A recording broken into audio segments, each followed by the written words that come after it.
You can smell certain aromas. This one, kind of a grainy smell. Dystopic, so they're using some sort of RGM fertilizer. With wood, obviously, this wood is a little bit more professional than the potato. Cormer,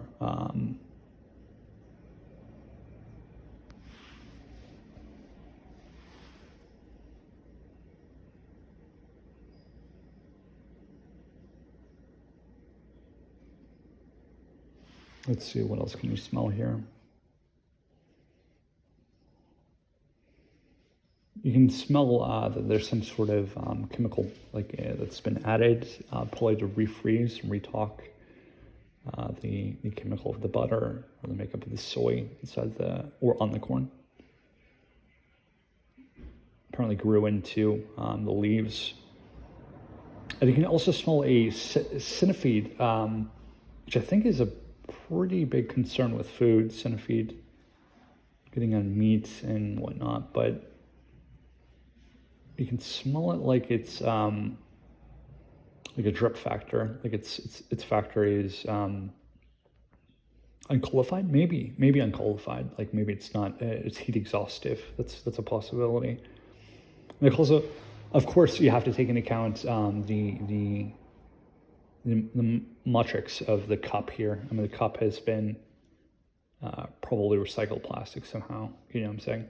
So like it has like wrappers and things like that from facilities, and one of those things is like hot dogs and stuff, like hot dog wrappers. So yeah, I know that's one industry that recycles right on the spot. So it's like tin cans and popsicles. You know, they recycle some plastic in the tin can lining in there, but you can smell other things. You can smell bugs in here. Obviously, you can smell bugs.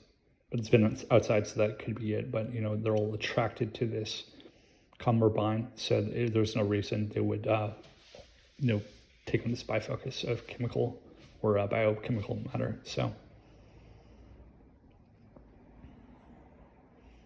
I mean, there's sad feed in here.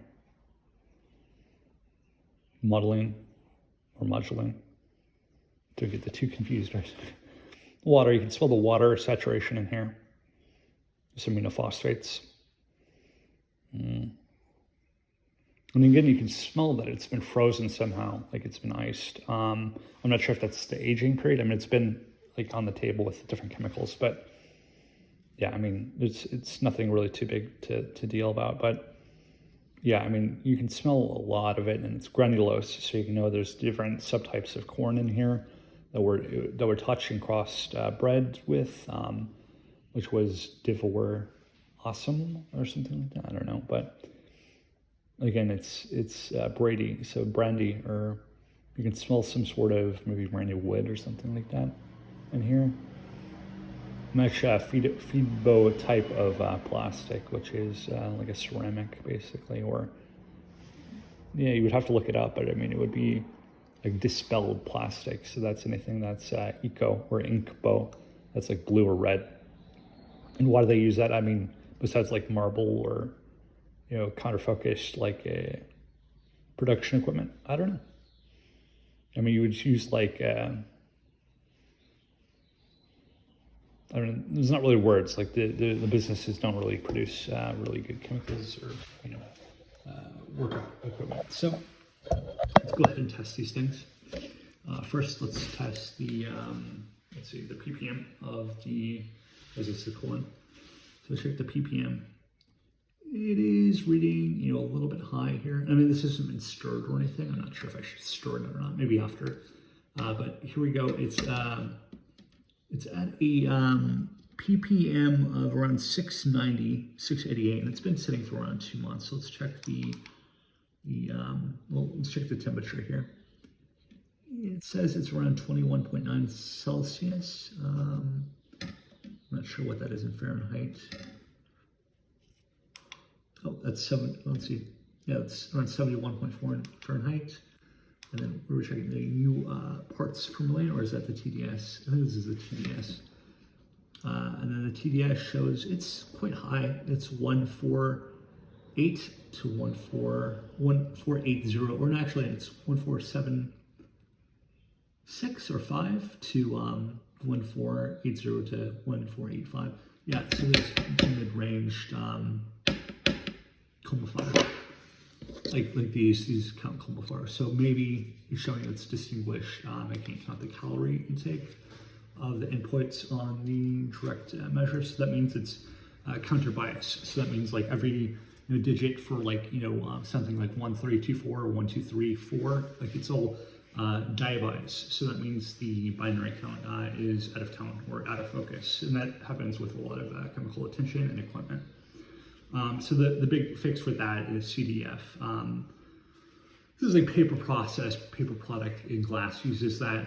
Also tonal chemicals like bleach, all these focused chemicals do use it. Structured bleach, not so much, because the chemicals are separated by the USDA. FDA does different things regulated, but something like lighter fluid would particulate a different chemical, and also peroxide can do the same thing, as well as a tonal focus of alcohol, which is a little bit easier to make, right? So it just takes wood and carbide. So, and then calcium and carbon, right? Because the makeup is still wood, it does turn into alcohol.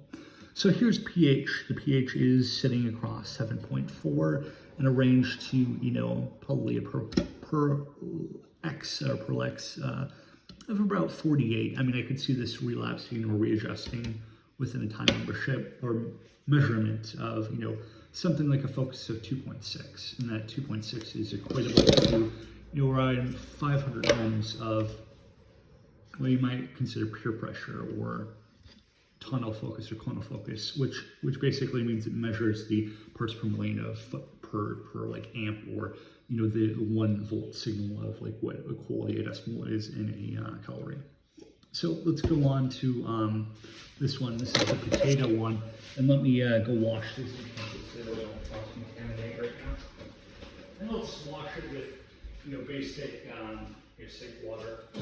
So it really shouldn't matter too much, but the big thing about soap is it has tendencies to pick up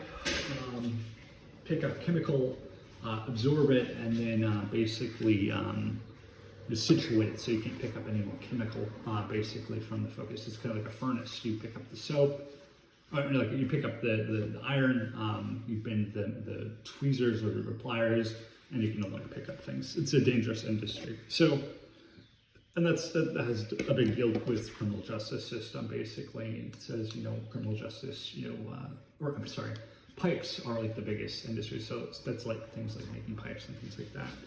It's the most criminalized, organized industry in the United States, at least, from what I know. So here we go. Here is the PPM of the potato water. And it's sitting on a range a little bit lower than the corn here. And of course, it is intersaturated. So the PPM on this is 591 readings. That's a 588 reading to, maybe a little bit higher. It could go into a higher range, like that's around 670. And why 670? That's because it's monotonal. So the concurrency of the frequency and the potato is also having to do with the wood, and then the bifocus of material saturation and water. And of course, you want to get rid of those things, but how? You have to dig it into a plateau with concrete. Do they do that? Not always. Not always. They use chemical saturations. pH levels, some of the more professional companies do, but when potatoes grow and saturate mold, that definitely did not happen. And then don't get yourself wrong, that just doesn't happen in that situation. So, okay, looking at the microminute mass, let's see, this is the actual TDS. This is 1257, so it's high. It's almost on a 1300 range. So that's at a 16 to 1800 kilomass, right? That means like it's saturated in wood, right? So I mean, technically it's the leaves are wood like radiance, right? But again, the decay here is what is called spector. Like it's a spector, right? That means it has metal and glass in it. It has a focus chemical in it. It has an FST, and then it also has red drum, and then what might consider blue dye, or dillium. That's like a compound of like titanium that wraps genetic formats, or it wraps structures between binary mass, and that's like an MST. So basically, that also works in a 1500 signal. So that basically counts the DFIs per portion per mass. That's kind of like engine oil, or like a mass spectrometer of like something that would scale things like wood, or like amplification of atomic matter. Like that's like spindling blood, all these things with plastics manufacturing those on a finer scale. It uses MST, and that's like things that are like make stable, that don't break like in the microwave just right away. It's kind of like a little bit more mature than that. That's like beyond plastic and wood to like a next level, like atomic, like plastic safe, what I'm saying.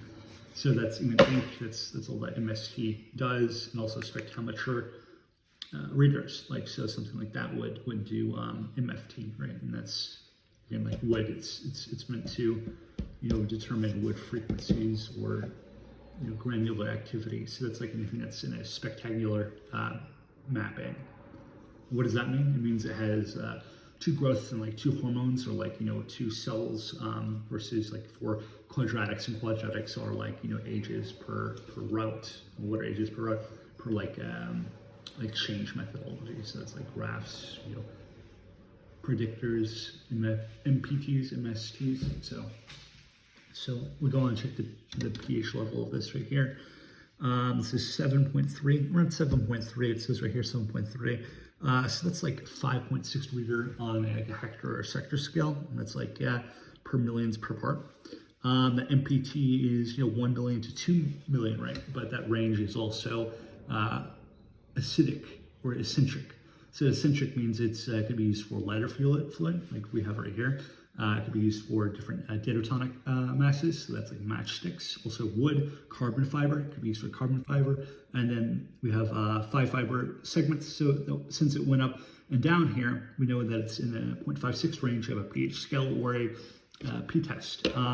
So what does that mean? It means it's it can replace like cotton, basically. So this cotton wool standard is also used in that same segmented focus, and so do the dynamics of like something like range and focus of environment, like a table would.